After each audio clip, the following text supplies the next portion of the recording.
So, good day, each and everyone. So, I am Maria Rizal Alexis B. Henry. So, I am the reporter of Group 1. So, my topic for today is Citus of Taxation. So, Citus is the place of taxation.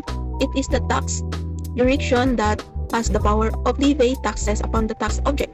Citus rules serve as terms of reference in guiding whatever the tax object with or outside the tax jurisdiction of taxing authority. So, Citus means the place of taxation. Ibig sabihin, ito yung lugar kung saan may karapatan ang gobyerno na magpataw ng buwis sa isang bagay, whether it incomes, property, o isang transaction. Ang tawag sa bagay na binubuwisan ay tax object. Every government has tax jurisdiction na dito pumapasok ang konsepto ng Citus rules. The rules helps determining kung ano ang isang tax object ay sakop ba o hindi sakop ng kapangyarihan ng isang bansa o lugar para buwisan ito. So, example of Citus rules. First, we have business tax. Citus business are subject to the tax in the place where the business is conducted. So, business tax is imposed to the place where the business is actually conducted. Means ang negosyo ay kailangang magbayad ng buwis doon mismo sa lugar kung saan sila nag-ooperate o nagnenegosyo. Example, kung may restaurant ka sa Taguig, kahit na taga Quezon City ka, sa Taguig ka pa rin dapat magbayad ng business tax dahil doon ka kumikita at doon ka nag-ooperate. So, these rules ensure that the local government where the business operate gets the power to share the tax revenue. It follows principle na kung saan ka nagnegosyo, doon ka rin magbabayad ng buwis. Second is income tax Citus in service. Service fees are object to tax when they are rendered.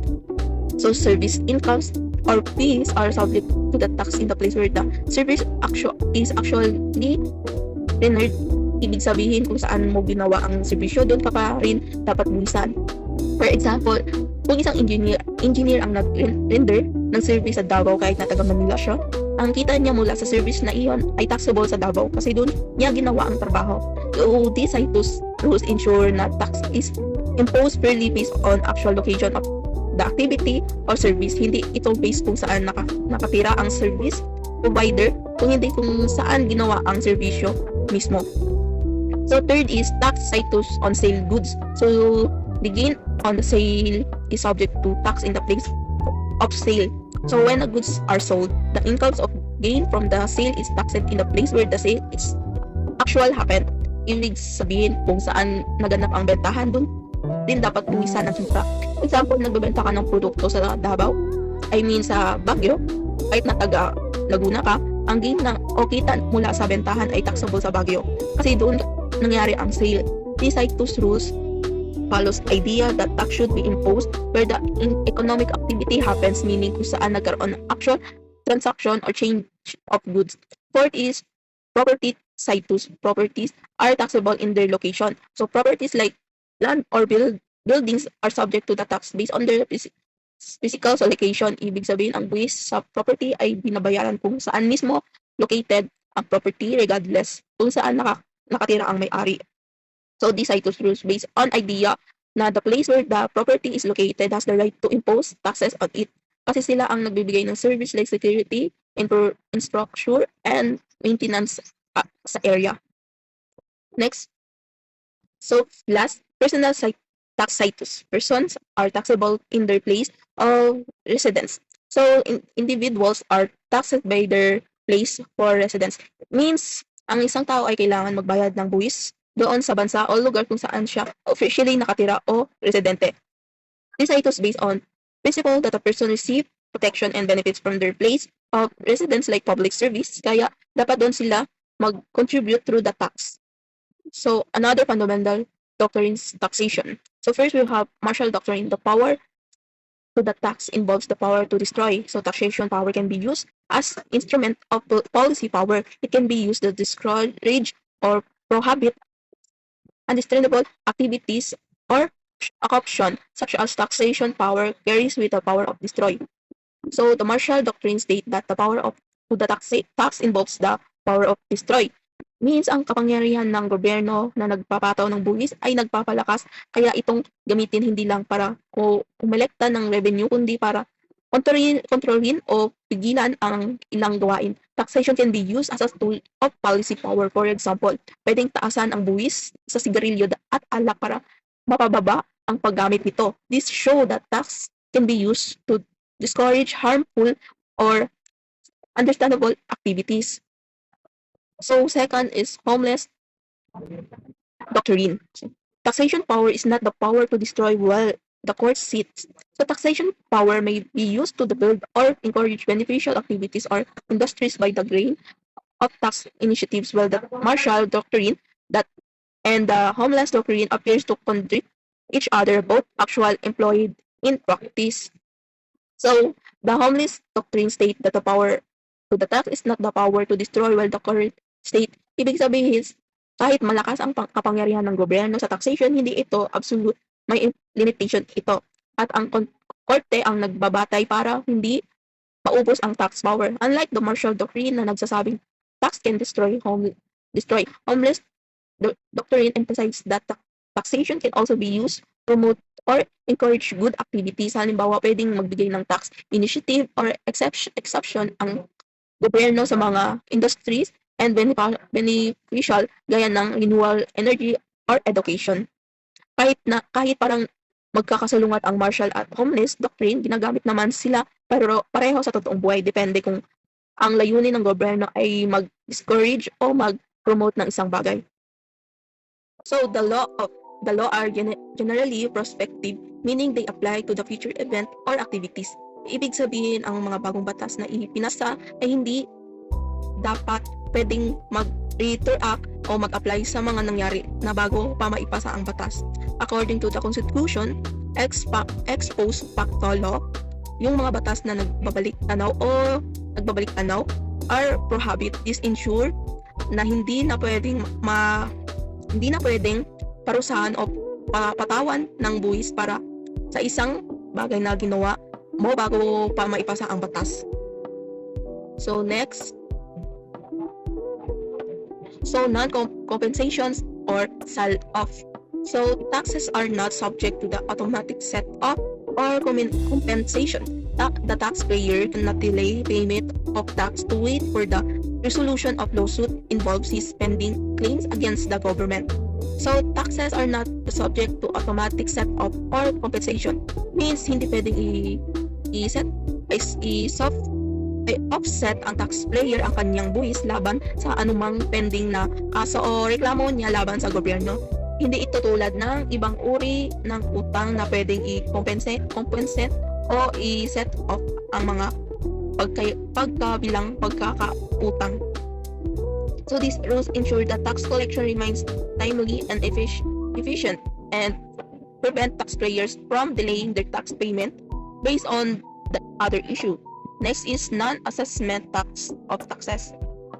So tax obligation cannot be assigned or transferred for other entity by contract. Contracts executed by the taxpayer to such effect shall not be reduce the right of the government to collect. So tax obligation cannot be assigned or transferred to another person or entity throughout a contract. Means hindi pwede i-transfer o ipasa ang taxpayer ang kanyang buwis sa ibang tao o kumpanya na may pansunduan sila na gawin ito.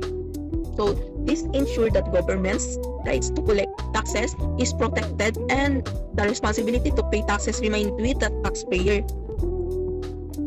So next, imprescriptibility in taxation. So prescription refers to the lapsing of the rights to the passage of time. Ibig sabihin, kapag binigyan o hindi ginamit ang isang karapatan sa matagal na panahon, maaaring mawala ng bisa ang kapangyarihan iyon. Sa mga normal na kaso, kapag hindi mo ginamit ang isang karapatan, maaaring ma-privive ito. Ibig sabihin, hindi mo na ito pwedeng ipaglaban. However, in taxation, the government is right to collect taxes. Do not prescribe. Ibig sabihin, kahit na matagal na ang hindi kinokolekta ang isang buwis, ang gobyerno ay may karapatan pa rin singilin ito unless the law provides Otherwise, in short, hindi maawawala ang gobyerno sa karapatan nito mangolekta ng buwis kahit gaano pa katagal lumipas ang panahon, maliban na lang kung may specific law na magsasabing reciable na ang karapatan ng gobyerno. So, doctrine of estoppel. So, under the doctrine of estoppel, any misrepresentation made by under the party towards another who rely where the goods in their good faith will be held through the beginning against the person who made the misperception. So, under the doctrine of estoppel, if a person makes a misinterpretation or provide false information to another person and the second person relies on it's good faith, the first person will be found by the misperception.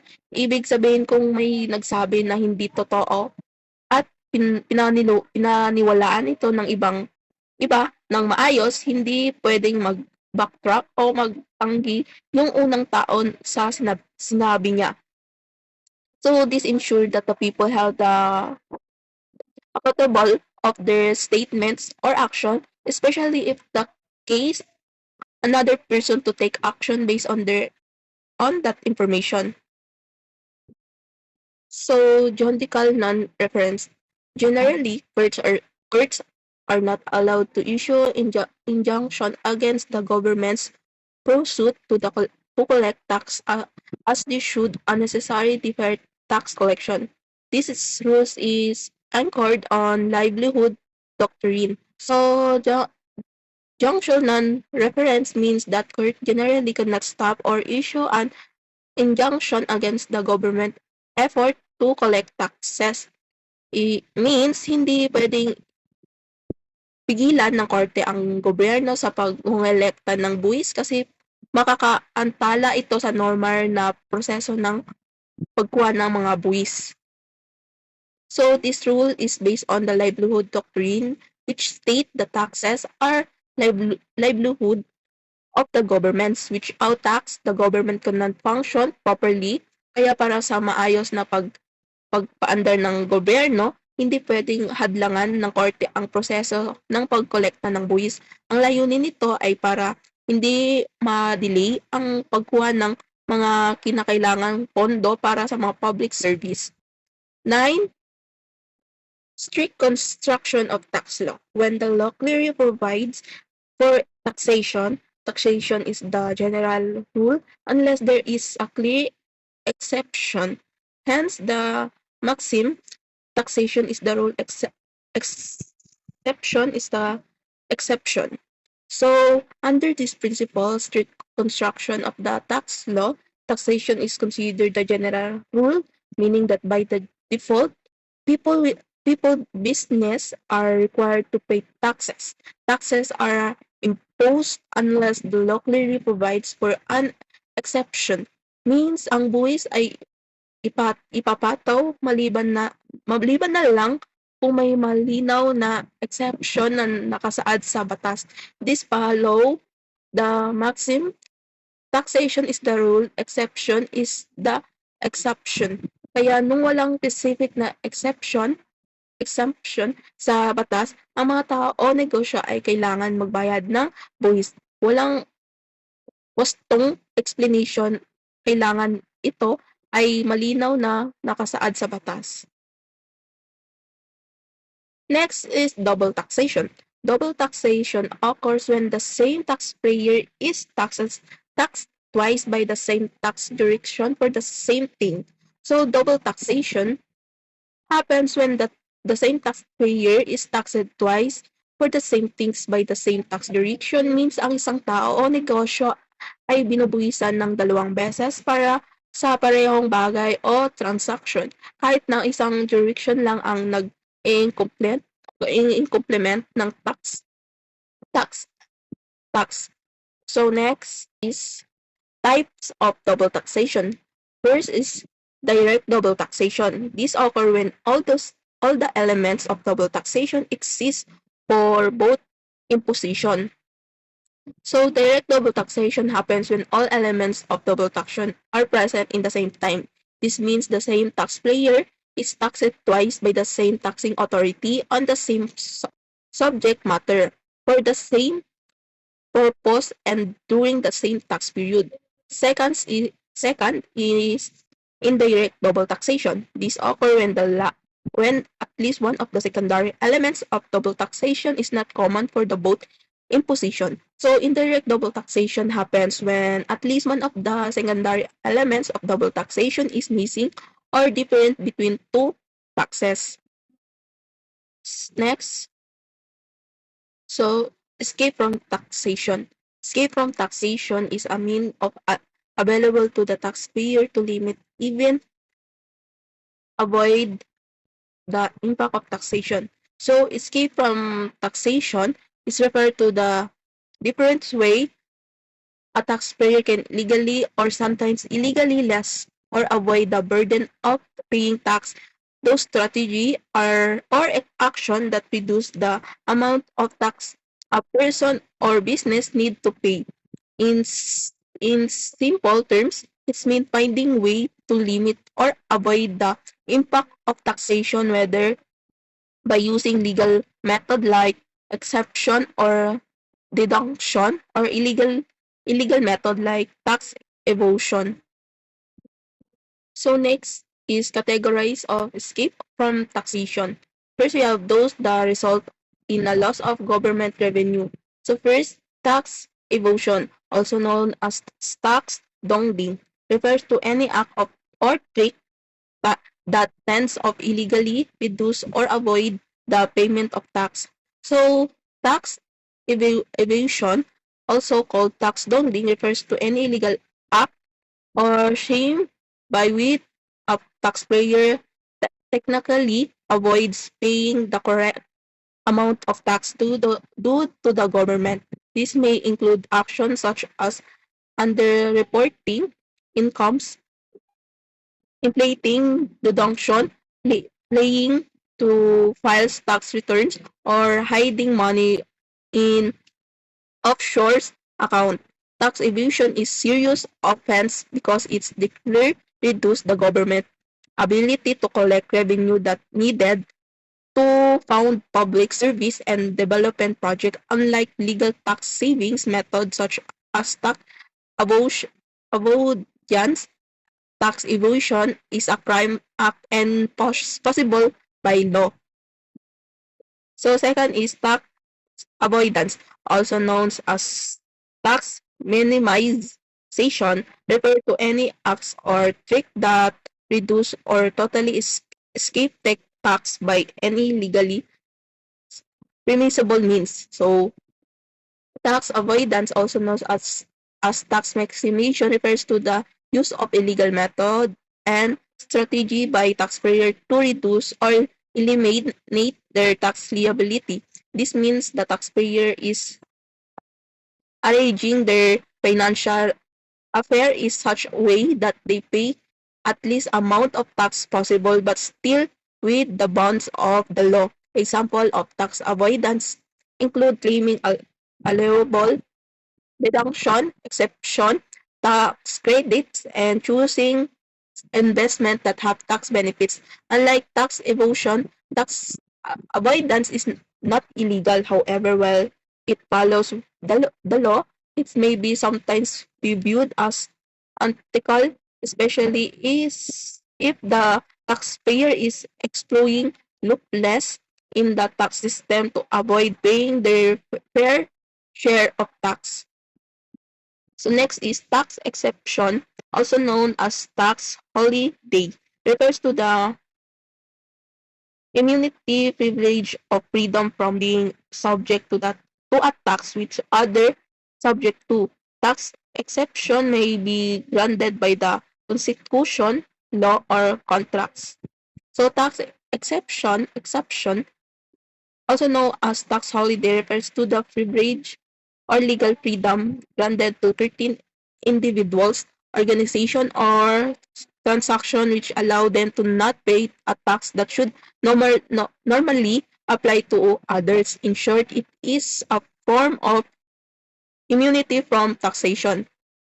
Those purpose of gathering tax exemption is offered to promote public welfare, support incomes and development, or encouraging investment in certain action.